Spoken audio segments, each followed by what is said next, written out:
ठीक है। अब हम बात करते हैं बेसिसिटी ऑफ एसिड की। ये बहुत आसान सा टॉपिक है भैया। बेसिसिटी ऑफ एसिड कैसे देखते हैं? Number of H plus ion released by acid in aqueous solution. Okay, so only those hydrogen atoms are replaceable which are directly joined from fluorine, oxygen, nitrogen and chlorine etc. अब देखो basicity की बात है HNO3, basicity 1, ठीक है। ये क्या है आपका? ये भी HNO2 है, ठीक है। इसको यहां पे लिख लो, MnO2 लिखा है, थोड़ा सा मिसकंसेप्शन आ गया है। तो ये क्या है? ये HNO2 की कहानी है, ठीक है। H2SO4 में बेसिसिटी कितनी है? 3 है। H3PO4 में बेसिसिटी 4, H2PO3 में बेसिसिटी 5। इस तरीके से आपको देखनी है, ठीक है। फिर हम लोग बात करेंगे पायरोफॉस्फोरस एसिड की। तो बेसिसिटी यहां देख लें, तो बेसिसिटी कितनी मिलेगी हमें यहाँ पे? H4P2O7 में 4। सिमिलरली H2P2O5 में देखें तो 2 मिलेगी बेसिसिटी, ठीक है। अब हम लोग बात करेंगे पायरोफॉस्फोरस एसिड के स्ट्रक्चर की। ये तो बहुत बार बता चुका हूं मैं, ठीक है। नेमिंग ऑफ सॉल्ट आ रहा है आपका। सॉल्ट की नेमिंग कैसे देंगे? जस्ट सपोज आपके पास कोई पेरेंट एसिड है जिसमें सफिक्स एक लग रहा है, आपके पास एक acid as a parent acid available है, तो नेमिंग ऑफ सॉल्ट, तो एक एसिड कन्वर्ट होते हैं सॉल्ट में 8 सफिक्स के साथ। जैसे कि आपके पास है नाइट्रिक एसिड, ठीक है। ये कन्वर्ट किस में होगा? नाइट्रेट आयन में। कब? जब आप H प्लस आयन हटा देंगे तब, ठीक है, समझ गए। फिर अस एसिड किस में कन्वर्ट होता है? ये एक पेरेंट एसिड हमको दिया गया है, अस एसिड को कन्वर्ट करना है किस में? उसके सॉल्ट नेमिंग में आइट लगेगा यहाँ पे, ठीक है। जैसे कि आपके पास अवेलेबल है नाइट्रस एसिड, नाइट्रस एसिड से H प्लस आयन हटा दो, बन गया NO2 माइनस। क्या बोलोगे इसे? इसे बोलोगे नाइट्राइट आयन। वो था नाइट्रेट, ये था नाइट्राइट, ठीक है। एसिडिक सॉल्ट की कहानी। एसिडिक सॉल्ट क्या होता है? एसिडिक सॉल्ट में एटलीस्ट एक रिप्लेसेबल हाइड्रोजन अवेलेबल होता है, ठीक है। It will be considered as a acidic salt. While writing name acidic salt आपको कुछ चीजें ध्यान में रखनी भी होगी कि वो एक एसिड था कि अस एसिड था। एक के केस में 8 सफिक्स, अस के केस में 8 सफिक्स, ठीक है। So if replaceable hydrogen atom is present then its name also present. ये कहानी कॉमन सेंस वाली है। जस्ट सपोज कि मेरे पास एक सॉल्ट है दैट इज NaHSO4, यानी कि मेरे पास अवेलेबल है सोडियम हाइड्रोजन सल्फेट। अब यहां देख सकते हैं कि यहां 8 लगा हुआ है। इसका मतलब कि ये जो है, ये जो आपको सॉल्ट दिखाई दे रहा है, ये रिस्पेक्टिव पेरेंट एसिड से कनेक्टेड है। और कौन से रिस्पेक्टिव पेरेंट एसिड से? 8 का मतलब क्या? एक एसिड। 8 का मतलब अस एसिड। तो ये एक एसिड से बना होगा। सो गाइस कैसे? भाई मेरे पास है H2SO4 सल्फ्यूरिक एसिड। मैंने कहा था ना कि ये एक एसिड से बना होगा। एक H प्लस आयन हटाया, ये बना HSO4 माइनस। इसका नाम क्या है?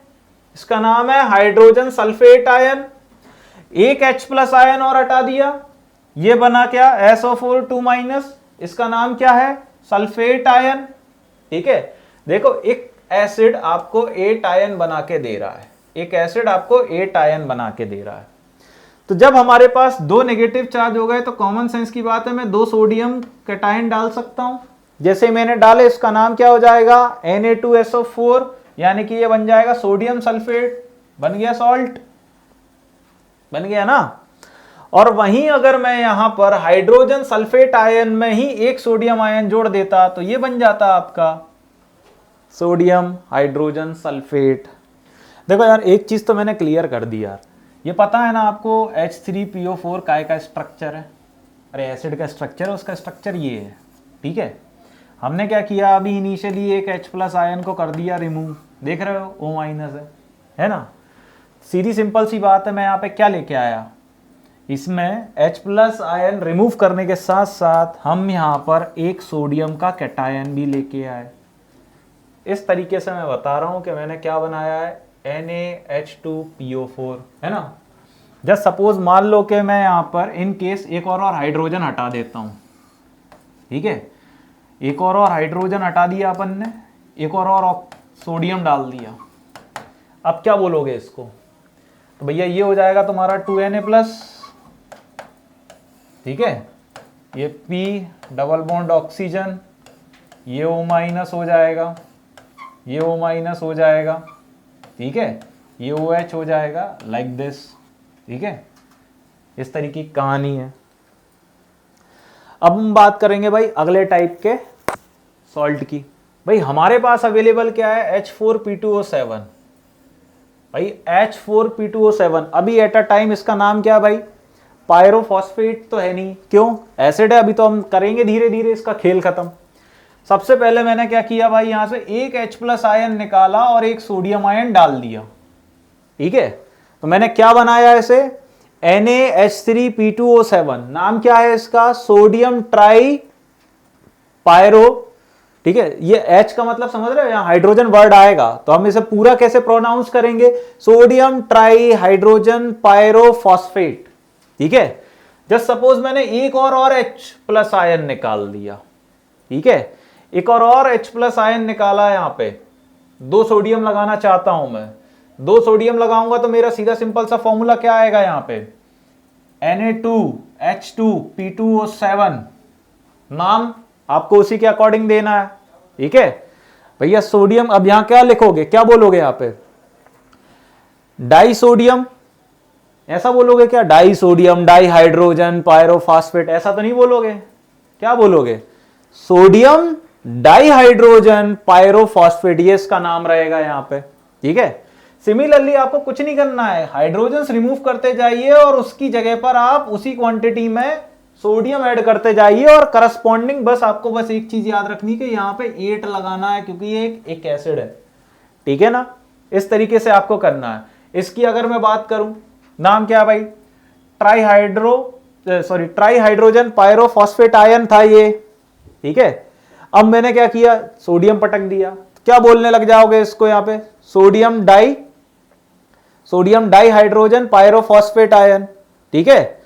सिमिलरली आगे की कहानी, ये पूरी की पूरी एक चेन है, आपको देखनी है। जितने भी हाइड्रोजन आपको दिखाई दे रहे हैं, देखो 4 है, पहली बार निकाला सोडियम डाला, दूसरी बार निकाला सोडियम डाला, तीसरी बार निकाला सोडियम डाला, करस्पॉन्डिंग नेम्स भी जनरेट होते जा रहे हैं, ठीक है।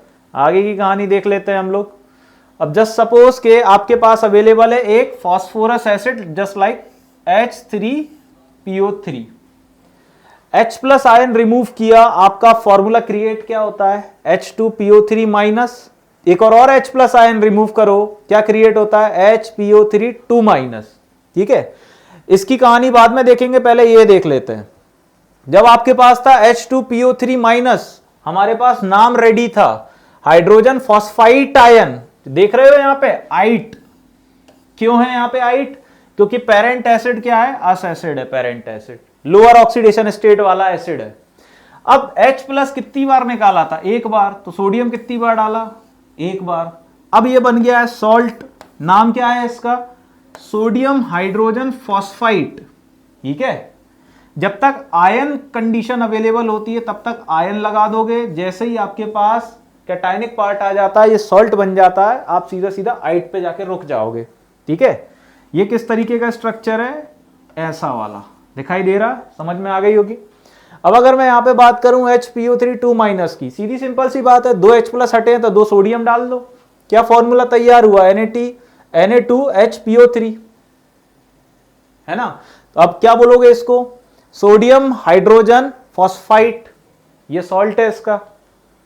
और आगे की कहानी देख लो अब जरा। अब यहां पे देखना HPO3-, है, मैं सोडियम की जगह पर, मुझे तो कैटायनिक पार्ट चाहिए ना, मैं तो यहां पे अमोनियम भी डाल सकता हूं, अमोनियम डालूंगा तो क्या बन गया, NH4 है ना। अब जहां पे आप सोडियम लिखने वाले थे उसकी जगह पर आप अमोनियम लिख दो, क्या बोलोगे, अमोनियम हाइड्रोजन फॉस्फाइट, ये एक सॉल्ट है, ठीक है। समझ में आ रही मेरी बात। इसको और अच्छे से रिजॉल्व करेंगे तो कैसा दिखाई देगा, ये N2H8.HPO3, या फिर और ऐसे देख लो H9N2PO3, ये तो सिर्फ कंफ्यूजन क्रिएट करने के लिए बनाए गए हैं, इजीली फॉर्म तो यही है। ठीक है।